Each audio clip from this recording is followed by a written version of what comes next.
We're going to start our webinar in just one moment. Welcome to everyone. Take the time to warm up here and share with us what you've been streaming lately. Type that right into your chat box. We'd love to hear from you.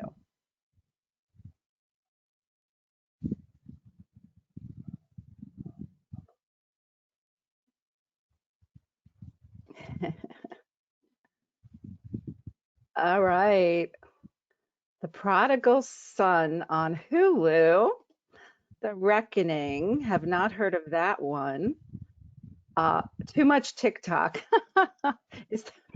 Lots of demos and webinars. Of course, we're getting a lot of those Ozarks. I knew that was going to happen. I love Lucy. How funny. I actually just looked that up for the Chocolate Factory one. Dead to Me on Netflix.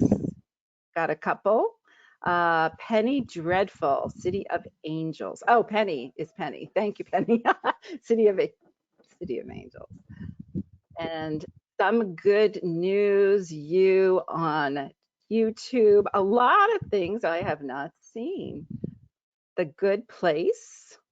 Interesting. I hope you're writing this down. Medici the Magnificent.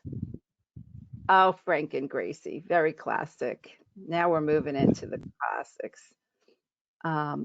Okay, Killing Eve. I'll read a couple more and then we'll get into the real content here. Third Rock from the Sun. And one person has been home with a 2-year-old, and that means nothing but Sesame Street. So welcome everyone to today's webinar. My name is Barbara Scafidio. I'm the editor of Prevue. I'll be your moderator. I'm not going to take a lot of time with this intro because we've got 4 esteemed guests who are going to speak about virtual meetings. Thank you so much to PGI Global Meet and Perform Media, our sponsors for today. Let me just give you a couple of housekeeping items. During the presentation, do feel free, like you just did, to enter your questions in the question box. We'll gather them together and we're going to hold a Q&A at the end, but actually the entire event is going to be one big Q&A. Qualified attendees, you will receive 1 CEU from the Events Industry Council, and that is deposited right into your account. And don't worry if you get pulled away from your computer by a dog or a 2-year-old or whatever it might be. We will record this and you'll receive a link afterwards. So what we're going to do is I am going to introduce our panel. They're going to self-introduce and tell us a little about their companies. And what everyone really wants to know is how things have changed for them in the past couple of months. So Steph, we'll start with you. Great. I'm Steph Filesticker. I am a planner of about 20 years. In 2010, I started planning specifically virtual events. And then in 2014, I started Hybrid Events Authority, which is I was an independent planner for virtual and hybrid events only. It was the first of its kind consultancy at the time. And now as a planner, I am in a full-time position in a med device company planning virtual events. What has changed in the last few months? Wow, things have been so different. I've gotten all kinds of calls and texts and emails about virtual ?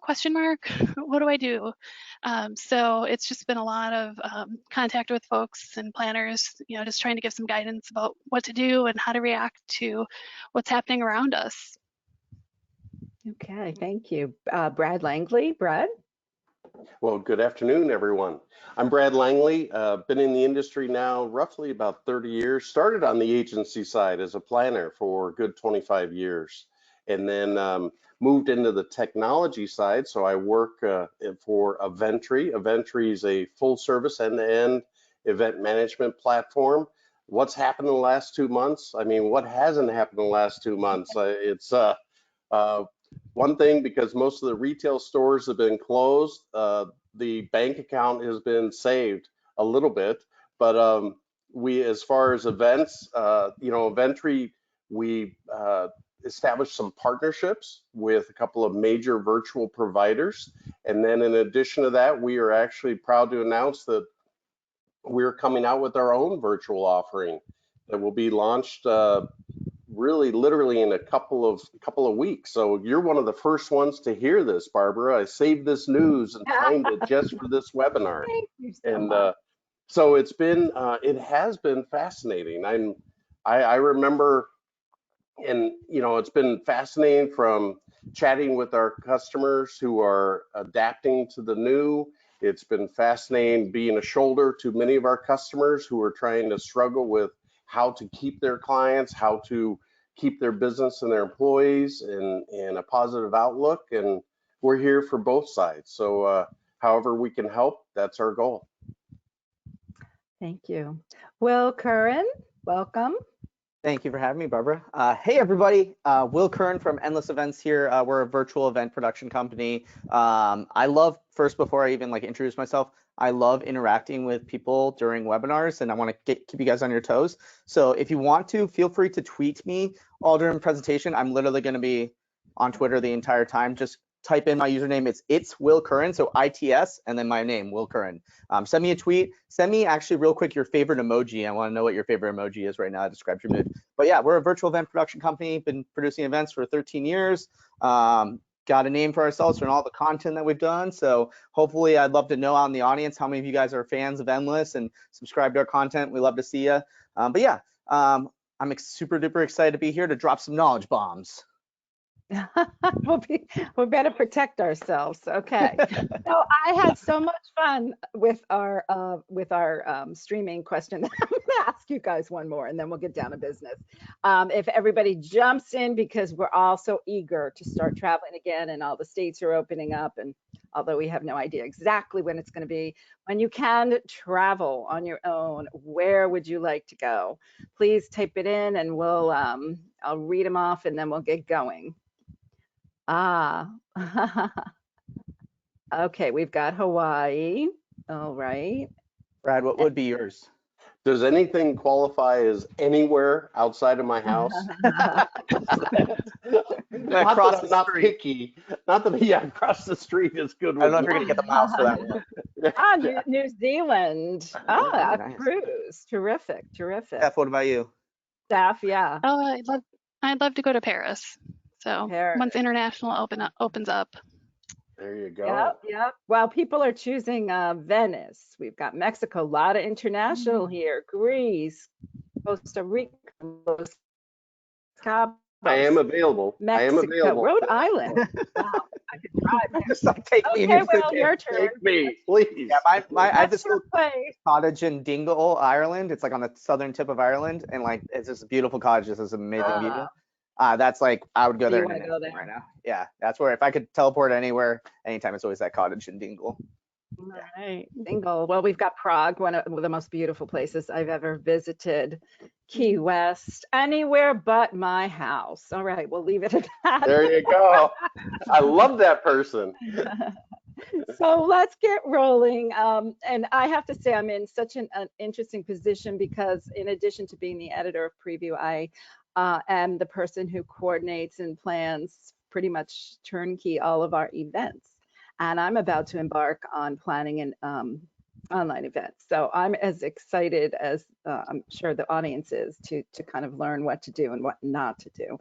So along those lines, our events are 2-day events, speakers who speak for 45 minutes, that, kind of more traditional flow. But how do you take an event like that and transform it into one that's online? Obviously, you can't do exactly what you do live. Brad, you want to start with that? Sure, I'd be happy to. The first thing that you've got to do is really look hard, take a hard look and ask the question, what are you trying to accomplish with your event at the end of the day, whether it's virtual or face-to-face, and how do you intend to maximize the engagement of your audience?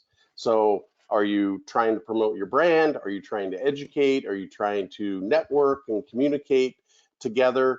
All those things enter into it. And we have to ask that question probably 3 times more frequently now with virtual, because time is precious. You have to really look at every minute of virtual. I like to call it kind of like dog years. Every minute of virtual is the equivalent of 7 years in on site. And Interesting. people's attention span, keep in mind, you're actually competing against the mindset of Netflix. Right. And because of that, it has to be quick. It has to be content is has to be pure, content has to be relevant, and you cannot take a 2-day event and say, well, I'm going to translate this even into a 1-day virtual. In fact, if anything, I would suggest bite-sized chunks. I would suggest breaking it up into smaller segments, if you will, for people to consume. I think those are the most important things from my perspective, and would love to hear from my co-panelists. Yeah. And when you say bite size, what is bite size in terms of minutes? To me, bite size is definitely no more than an hour, preferably 45 minutes per session. You have to look at your attendees' attention span, frankly, and the content that you're conveying, and again, what you hope to accomplish during that time frame. And what I've, as I'm sure all of you have already, seen both good virtual events and not so good virtual events where you have virtual apathy, which you don't want to have. That's the worst thing that could happen.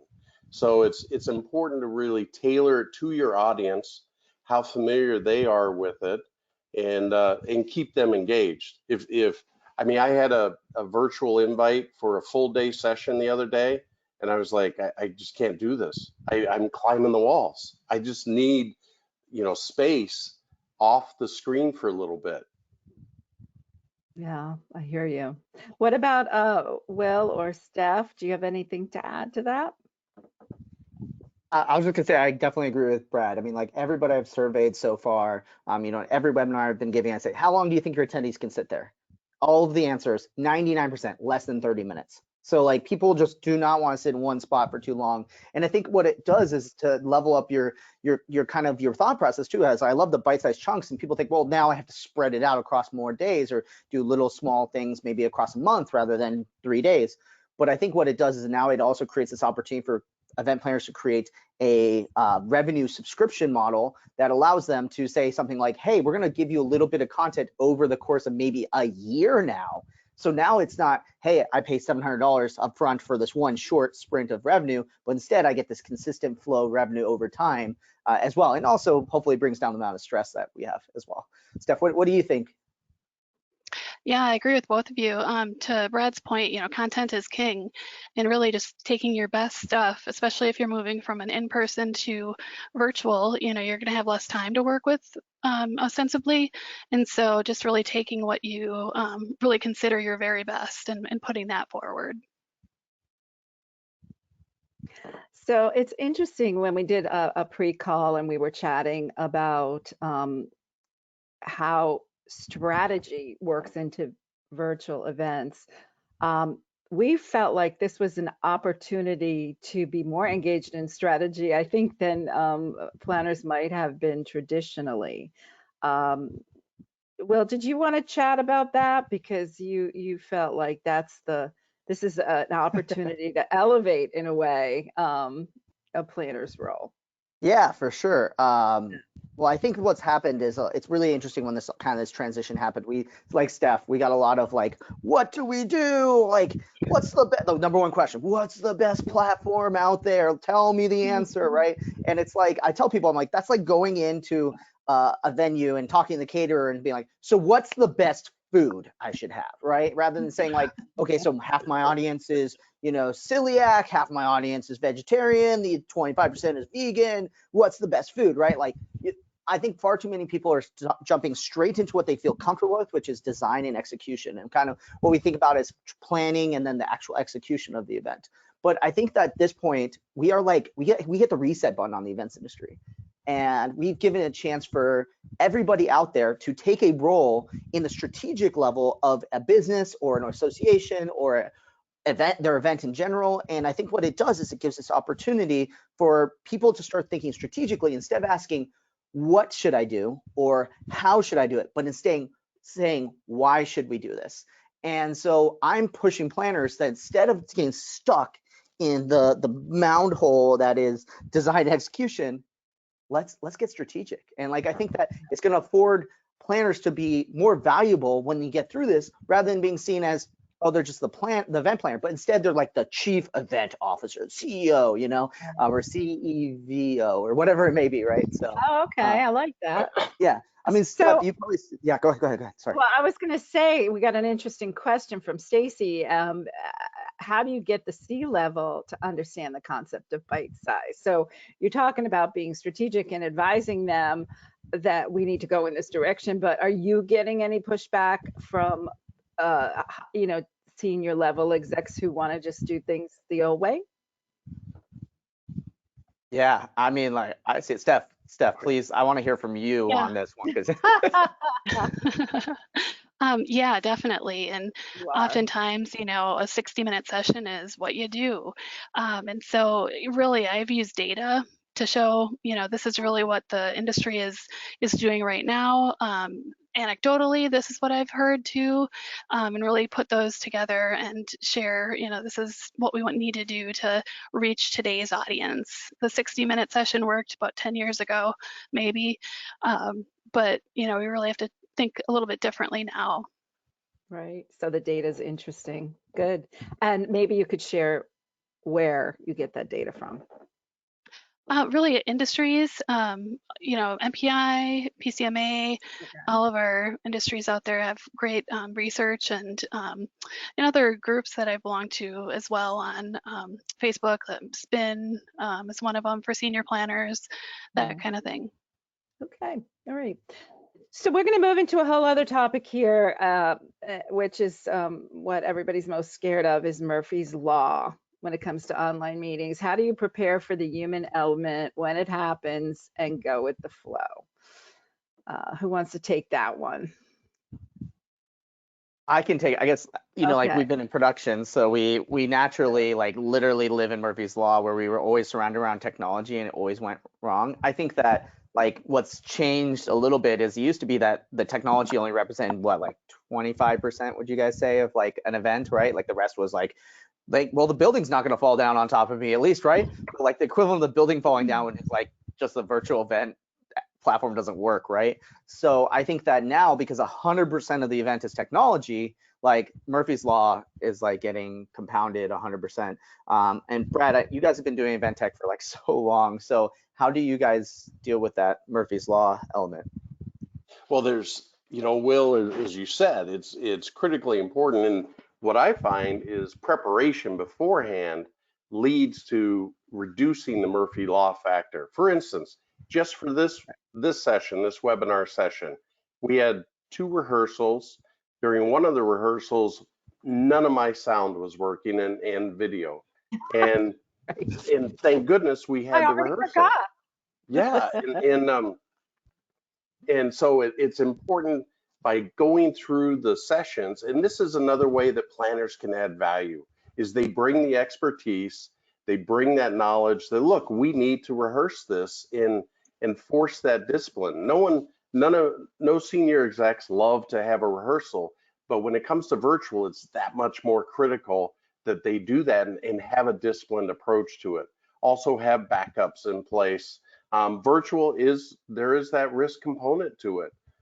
There's no doubt, and it's, I was joking with Barbara earlier. I said, so I've told my entire family for the next hour, they can't stream anything on my home Wi-Fi. So, I mean, there are precautions. It's making sure that people's phones are turned, there is a checklist that you go through, just like an in-person meeting. You have a disciplined approach to minimize situations that can occur and be prepared when they do. And that's what our planners are so good at. In addition, I just want to add something to Will's earlier point. Now, there's never been a better time than now for planners who may have been tactically outstanding to raise that bar and use this as an opportunity to be more strategic. I cannot reinforce that enough, simply because now's the time that you have that door open to you to speak strategically at the C level.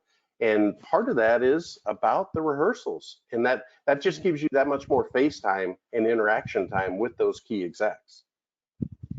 So along the lines of rehearsals and dry runs, Steph, I'll leave this one for you. How do you prep speakers?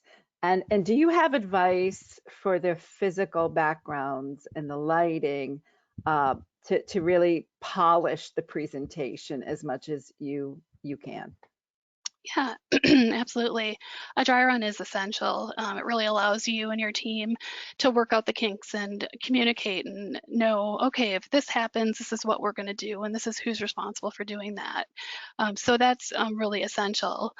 For the speakers, for my virtual speakers that are speaking from their home or office, I really want to work with them and make sure their environment is okay. Is the lighting all right? How is their internet speed? What's their microphone like? Is it, are they getting clear sound? So I really want to work through those things with that person and making sure they're comfortable with the controls. If you're asking somebody to read the chat and check questions, they need to be comfortable doing that too. For my hybrid speakers, I use kind of an old-fashioned technique where I want them to acknowledge the virtual audience. I want that to happen, of course. And so I put a little note on the podium and just says, remember the virtual audience. And they look down occasionally looking at their notes and they see it. And it just reminds them to say, oh, yes, virtual audience XYZ, ask your questions, chat, that kind of thing. So those are just a few things that I like to tell people about. In terms of backgrounds and that kind of thing, Will, what do you think? Wow. You just happen to ask with my wonderful background. It's funny because like we've been doing Event Icons, which is our video podcast now for like 4 years, whatever it is. The number one thing people comment on is this backdrop.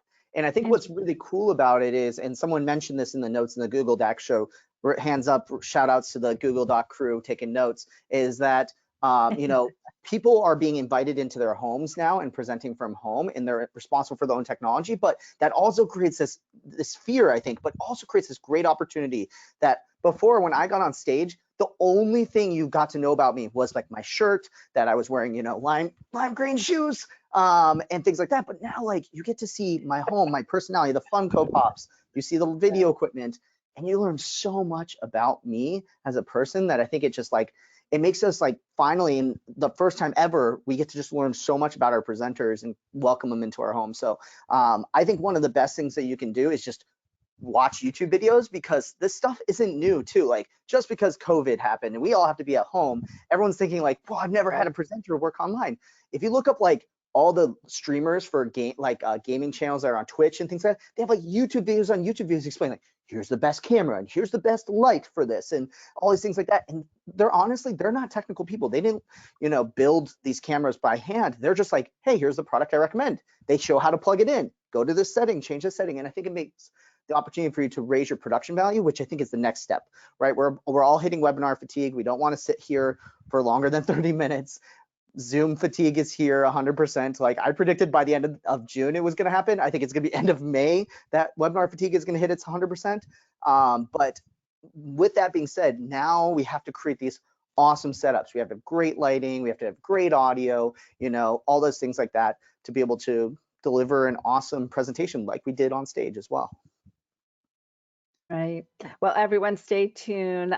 Prevue is about to announce a workshop on exactly that topic, having to do with improving, polishing your online image. So I will be in touch with everyone on this call. Let's shift over a little bit. We've talked about how you translate or can't translate a live event really into online, and how you need to tweak it. And we've talked about a lot about the production and Murphy's Law. What about engagement? I think that's the other great fear, because a lot of the people who are on this call are beginners. And the concern is, how do you keep them engaged? And I think part of that is using techniques that are meaningful in some way or connected to the types of attendees you have. But I'm going to let you speak about that. Let's start with Brad. You mentioned something about the tail not wagging the dog. Do you want to talk about that a little bit? Yes, so as I mentioned, we partnered with different virtual event providers before introducing our own, and we're still going to keep those partnerships because they serve a higher level niche, if you will. But one of the things that when we started doing that, some people said to us, well, hey, you know, a couple of them also offer a registration tool. Why don't I just use their registration tool? And I'd step back and ask them, you know, look at the broader picture of what you're trying to accomplish through any technology. And are you, you know, just because they offer a virtual registration attached to their virtual tool or solution, look at, for instance, everything else you need in that planning process. Perfect example, with the Venture, you have the full end-to-end. So you've got the email marketing, you've got the website builder, you've got the registration for people to register. Now, whether it's an in-person event or it's or virtual, just really relates to how the content is being distributed. But then afterwards, you have surveys and you have analytics around engagement throughout the entire process. So planners need to step back and look at the whole picture of what they are really organizing and the data points they're capturing to prove ROI around the event, whether it's in person or whether it's virtual. And that's where we can't just be enamored by the tool, the gimmick, the gadget. It has to be, why are we doing this in the first place? And how are we going to measure how successful it is? And then align the best tool, whether that's Eventry or some other tool or platform. It's about finding the best tool that's really integrated, so the planners aren't having to juggle 4 or 5 or 6 different technologies and try to make them talk to one another seamlessly as part of that whole experience. Right. So right. it's So engagement wise, yeah, engagement wise, you've got you know, you've got instant polling as a way to keep yeah, people fully engaged. Like I commend you. The way you started this session was great, and it was different. I'm about to do it again. That was the best part, is thank goodness it was different. You didn't ask me where am I from, you know. It's Right. you added spark and creativity to it, and there's that. There are ways to break it up. You know, Will's Twitter account during the session. There's ways to have people educate. You know, send them information pre the event, and then award prizes during the session. So there are a lot of ways. I know, Yeah. Steph, you've got a ton that you deploy. Maybe I'll turn it over to you and take it from there. Sure. Yeah. I Sure. really like to keep it simple and start with the basics. Like you mentioned, polling. There's studies that show, immediately when a poll comes up, your attention span shoots way up, and then it gradually goes back down. Another poll comes up, your attention span shoots up and comes back down again. So just Interesting. looking at that, looking at, your chat rooms, or do you have a moderator in there that's really strong that will keep the chat going and keep it on on target and that kind of thing. So those are definitely very important for keeping engagement going. I've done quite a bit. I've done chat-specific rooms too, where there's different categories that someone's going to want to talk about within that audience, and so I'd put together different rooms that are monitored or moderated by various experts that people are going to want to talk to. And so that's another thing that I've done in the past. And I've been on some of Will's online events. You do a lot with chat, where it's pretty much running the whole event. What else do you bring into the fold? Well, Yeah, so like a big part I think of engagement for me online is giving people multiple avenues too, because like just the same way that people learn differently, people also interact and engage differently. So like one thing I do is that Google Doc. So if you haven't seen it yet, in the chat, if you're not looking at the chat, we posted a link. Thank you. Shout out to Jen, our awesome organizer as well, who posted a link to a Google Doc. I want to give people who are like avid note takers an opportunity to have that. People who are more like, oh, I know this article, I'll share this one thing, and wants to like help co-create the session. They can do that too. If you're like really chatty, you can use the chat. Oh, you're more of a Q&A person, use the Q&A function. Oh, hey, you're more of like a social media person, tweet me, right? Like, so I try to give people different avenues to choose the way they want to interact with it, to create their own experience of it as well. And I think something that Steph brought up, which is the moderator, like, and I also call him like an MC. That person has to be like super rock solid, because I think one reason why people get so engaged with our events that we create is that like we're just coming out of the gate like boom, here's some energy right away to start really, really strong. And you know, I shared a link in the Google Doc to a episode of Event Icons where he had Dan Ram, and he talks about what is the role of the virtual MC's job. And I think that that role is going to be the most underrated position when it comes to virtual events this year, is the virtual MC, moderator, person who sits in between the sessions to keep the energy going all day. Yeah, I think you're right about that. And sometimes it's almost by default, you know, and it might not be the strongest person. Okay, so along those lines, I would like to do another another question, and this one is for our own information as much as for fun. But tell us when your next live meeting right now is planned for. Is it, you know, end of year, fourth quarter, and where? Yeah, and I'll start with us. We have a summit that was planned in August in Dallas, and we are looking at fourth quarter, and we have moved our other live events to first quarter. So what is going on out there for people? Okay, we've got early fall. Oh, someone said at 4:30. Well, that's exciting. Okay. In like a couple hours. That's crazy. Tell me where they are too. Okay. September in LA. Alrighty. January 2021. Oh boy, 2021. Again, fall in Baltimore.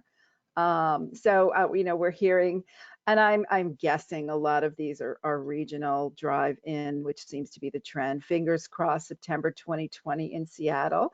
A lot of soon ones. Another September soon, October 2020 in Philadelphia.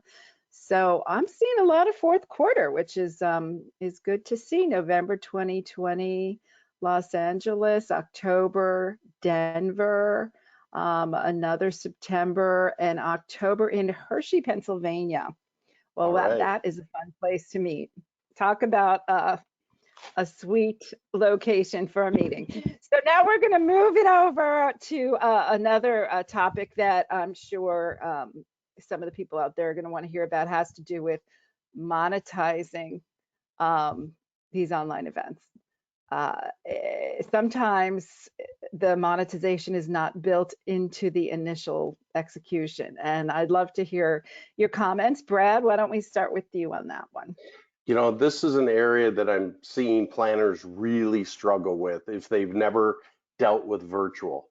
And I look at in what they're doing, unfortunately, the ones that are struggling with it is they're grossly underestimating the amount of time it takes to plan and produce a virtual meeting properly. And they look at the fact that, okay, it's a shorter time frame or a shorter window, and they think, well, so I should charge less. Not necessarily the case. It's just compressed. You're going through every single step. In fact, there are more steps. What we spoke about earlier about strategy. You should be billing for your strategy time. You should be billing for the planning, the rehearsals, the value that you're driving. And people are looking at it. Many people are looking at the way they bill for on-site execution for an in-person event, and they're not the same. And I'm reminded of when the airlines came out and cut commissions to travel agency many years ago. They had to stand up. In fact, I was on that side of the fence at that time. We had to look at every contract we had in place. We had to say, where is the value that we're driving now? How does that come into play for the customer? And then say, how can we charge for this properly? Not you know, gouging anyone, but really just come up with a fair model that's fair to them and fair to us for the work that we do and the value of that work. And that's now is the point in time that all agency partners need to really take a hard look at that and have those discussions. We had to go out to every customer and have a discussion with every customer about that, about a new business model because of that. So I think this is another milestone where they need to do that. And keep in mind, it's going to be when in-person events come back, like to your poll that you just took, I imagine many of them are going to contain a hybrid. They're going to be hybrid meetings. They're going to contain a virtual component. So now you've got to make sure that your model, your financial model to your customer covers you on both sides, because it will take more work. Steph, can you speak to that? Yeah, absolutely. Hybrid meetings are really my sweet spot. And it is different, you know, especially you're looking at both in person, but then you've got the virtual. And so making sure when I was presenting my RFPs to the client, you know, I would explain what was involved with each, and it really was an education of this is what's involved, you know, with virtual and all the other things you need to do that are very different than in person. And so it's keeping just keeping the communication open and letting them know, you know, exactly what's involved. Okay, we've got about 20 minutes left, and I have hundreds of questions, so I'm going to try to pick out at least a few that we can get to. And we have not touched at all on exhibit halls, sponsorships, you know, convention style meetings. This attendee, Dawn, is trying to figure out how to engage folks and make it worthwhile for her sponsors. Can someone speak to that who's worked with that type of program? So virtually or the new Virtually. world of, okay, Virtual virtually. exhibitions. Yep. Have you? So we partner with Intrado, and we've by partnering with them, they offer a very good product when it comes to virtual exhibitions. Actually replicating online the whole experience, they can actually showcase a virtual exhibit hall where you walk in, you can go through a virtual door into meeting rooms, you go to the virtual trade show, see the virtual booths, etc. So it's it replicates it online very effectively. I think also what we're going to see are new ways, new innovations actually around how to connect buyers and suppliers and through a live engagement. And I think that's going to happen even when in-person trade shows do return. We're going to see a virtual component where you may schedule a booth appointment with someone in a booth, but yet that appointment, the buyer may be remotely. And so you're going to be connected via Zoom or some technology. So you can still conduct, you could demo your product, you can talk about latest price sheets, all those things you need in a face-to-face buying engagement, except hybrid. Have you done hybrid more exhibits, Steph? I have, yeah. And that's exactly right. To your point, Brad, it's very similar to in person. You know, I had the last one I did, it was purely hybrid. So, you know, there was in-person trade show going on, and then I had one person from each of those booths on, you know, in a different place. I had them actually in a different room within the convention center and had them all interacting with people online, and they had all their, you know, like you said, their price lists or different collateral materials in there. They had videos they could watch. You know, they could talk to, you know, the one or two of the people that were monitoring that booth and really get a lot of business done. So it really worked well. And it was actually almost more, the feedback afterwards was more positive towards the hybrid side than the in-person. So that's kind of interesting. Interesting. Another attendee, Rebecca, asked about integrating fun, entertainment, amusing elements to an event. It's I'm got going to go Will written all over I'm it. going to go to the most fun panelist anyway. So. Yeah, I can definitely add some ideas to this. I think one of the, let's talk like super simple. Like when the webinar opens up or the virtual event, whatever it is, what do you normally have going on when you're walking into a normal general session or a breakout room, whatever it is? Music. People love music. Everyone loves music. If you don't like music, please tweet me. I want to find you as the one person in the whole entire world that doesn't like music. But everybody loves music. So just have some like interesting music. Music. Doesn't cost you anything. Important. I'll leave a link in the Google Doc, but for royalty-free music, make sure it's royalty-free and not like from freeroyaltymusic.com, like a true site that you paid for that royalty-free music. So then that way you don't get in trouble, because when this goes on YouTube or whatever it is, last thing you want is for it to get flagged or shut down or you to get in trouble, right? So music's important. Now let's talk into the more entertainment stuff. Everything that was completely novel and boring and in person is exciting again. Like, right? Like I can't imagine hitting up a ton of attendees and be like, so you know what we're gonna do? Trivia night. And everyone would be like, ooh, I'm leaving, see you later, right? They're like literally walking out of the event as they speak. But now you can go do Jackbox Party Pack, and people are like, everyone's all about it. Everybody loves Jackbox Party Pack. So think about that same way too, like a cooking class. Before you had a cooking class, people were like, man, it sounds like I don't want to do it. I wouldn't attend a cooking class. But if you said, hey, we're gonna bring in Chef La-Di-Da, he's like the food channel, whatever it is, where he's going to teach a class on how to cook. And by the way, we're going to ship you a box with 10 ingredients, and he's going to teach you how to make a flambe or something like that, right? And you would be like, yeah, that sounds so exciting. I get to do this. And he gets to interact with you and teach you how to cook. Like that would be super exciting. Whereas like in the in-person, it wasn't. So sometimes just think about the stuff you're doing in person and just be like, hey, how could we maybe just do that virtually? And that'd be really exciting, right? Like, it's super easy. The one thing I will say, a caveat to give everyone an update now, that's more time sensitive too, is that right now a lot of people are like, well, Sheryl Crow's doing, acoustic guitar sessions from her couch. We can probably get Sheryl Crow, gave her 10 grand to come and play for 20 minutes on a Zoom call. Not possible. All these artists are bleeding out money right now, and they're trying to figure out how to monetize and continue moving forward. So if you're thinking about like, let's just hire an artist and have them play, probably not possible at this moment right now. So something to just kind of keep in mind. However, if your artist has a big connection to your cause or your organization, or they're the sister of this person, whatever it may be, you might be able to convince them. But the traditional, like, let's hire Maroon 5 to play in the arena isn't as easy as it used to be. I think you said something interesting too. And, it's got to tie into what you're doing. It has to have a connection to what you're doing in some way to be really meaningful versus just like, what is this doing here? I would like to go behind the scenes for a minute.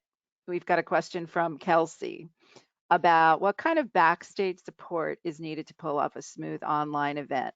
How many people and in what roles? And I can tell you that we have 2 people right now behind the scenes for this event, and one who's been completely in charge, Jennifer, cheers, of our marketing and the e-blasting and communicating dry run to the speakers and setting up all of the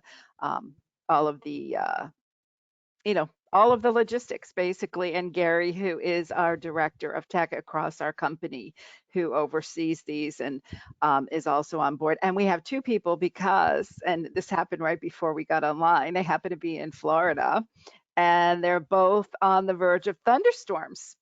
And we had said we always have 2 people because if one goes down, we've got the other one. And if both went down, we wouldn't have an event. So that's my story, but I'd like to hear from the professionals. You want to speak on that, Brad? Yeah, it's I would, your point about having 2 people and dividing those roles are also critically important. And I would run some stress tests, or at least the provider you're operating with, have some evidence, have them provide evidence that they've stress tested the capacities of your virtual session, the bandwidth requirements of your virtual session. There are a number of things you could do in that regard to make sure you're prepped. And again, even the most simplest session, do not underestimate, and this comes back into the question around Murphy's Law, do not underestimate the time. So bake in cushion time at different places, like beforehand, like as you know, for today, we made sure that all the speakers were logged in about half an hour before, just so Did. you can make sure and that everyone's good, the mic's good, all that stuff. So there's just a process that you could follow. Again, same discipline that you perform, that planners do for in-person events, you've got to make sure it's done for virtual or hybrid. Okay. Anyone have anything to add to that? I'll chime in with Brad. Like the quote I always say is like the number of people you had for your in-person event needs to be the exact same number of people that you had for your virtual event as well. So if you had an AV team, you have a video engineer, an audio engineer, all lighting engineer, you're likely going to need that for your studio and everything like that, right? Your catering person, well, maybe instead of thinking about catering, maybe it's shipping out Uber Eats gift cards to people, someone who's going to manage those logistics. You have your person who's in charge of registration, who's there to answer questions. Oh, you didn't get registered. We need to register you. You're going to need that person. I think everyone right now, as the planner's mind, is like, how can I do this all by myself?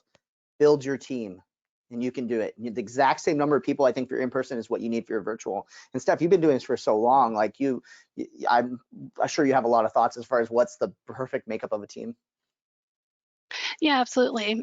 Thinking about really the at the event, when you're in the heat of the moment, like who's your team?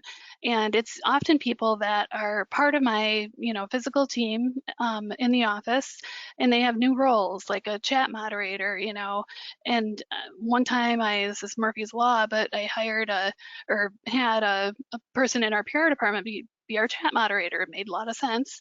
And then I found out he was a hunt and pecker. And so he wasn't, like, the typing took forever.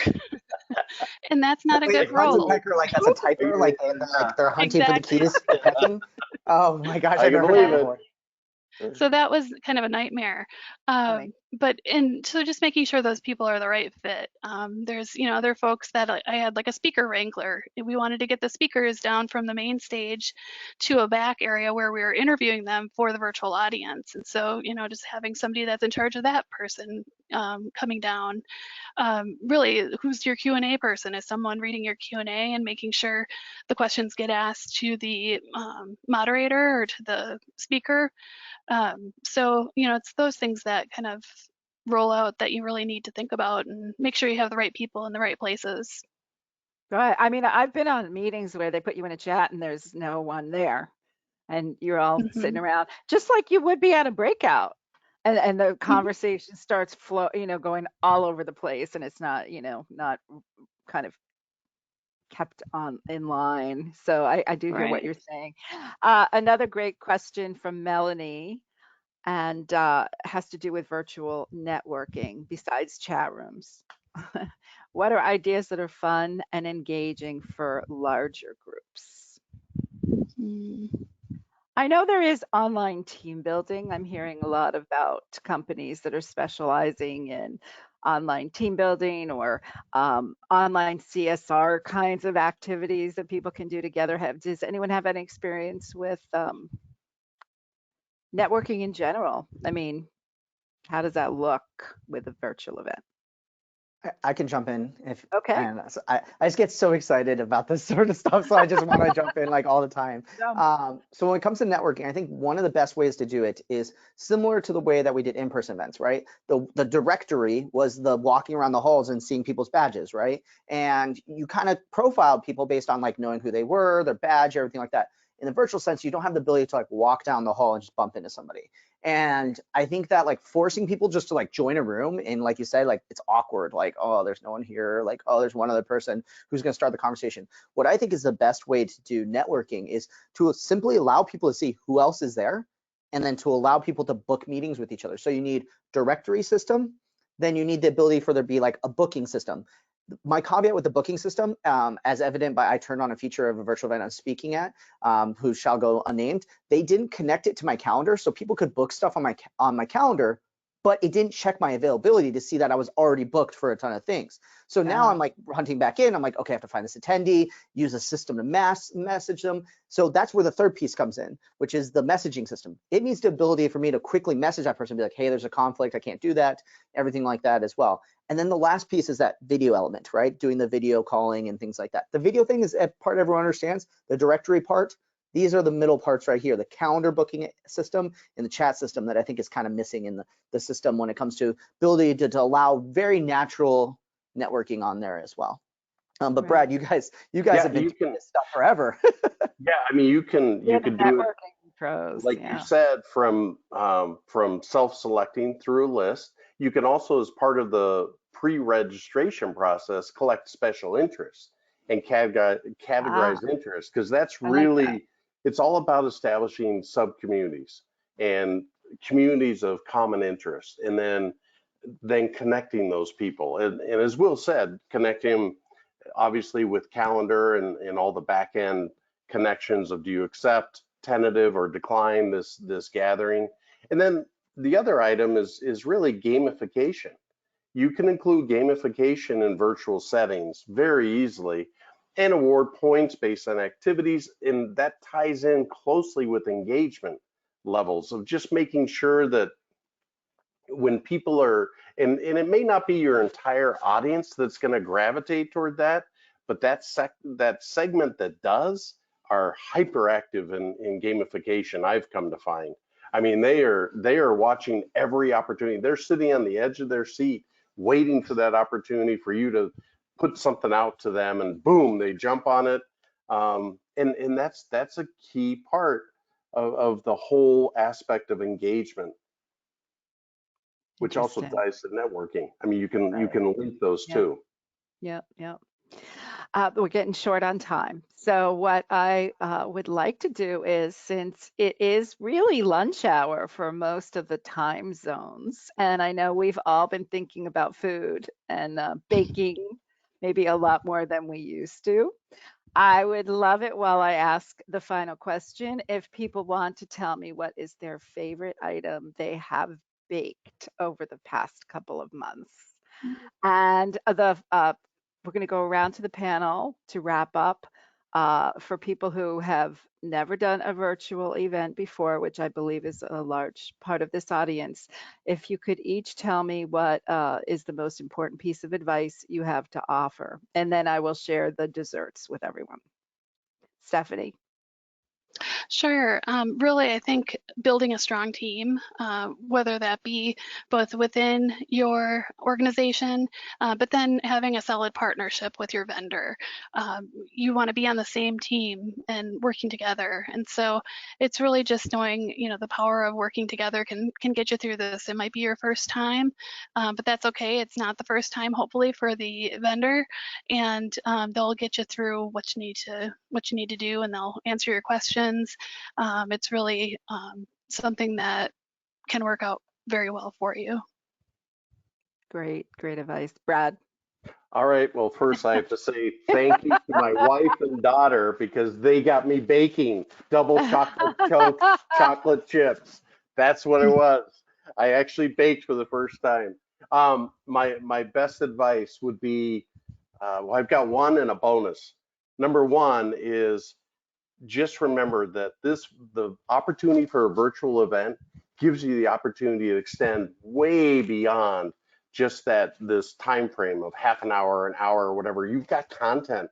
Again, I circle way back to my original comments about, it's all about the content and how valuable that content is, and keeping it alive and sharing it afterwards as well. So remember that virtual offers you the opportunity to get even closer to your customer, to be more embedded and married with your customer over an extended period of time.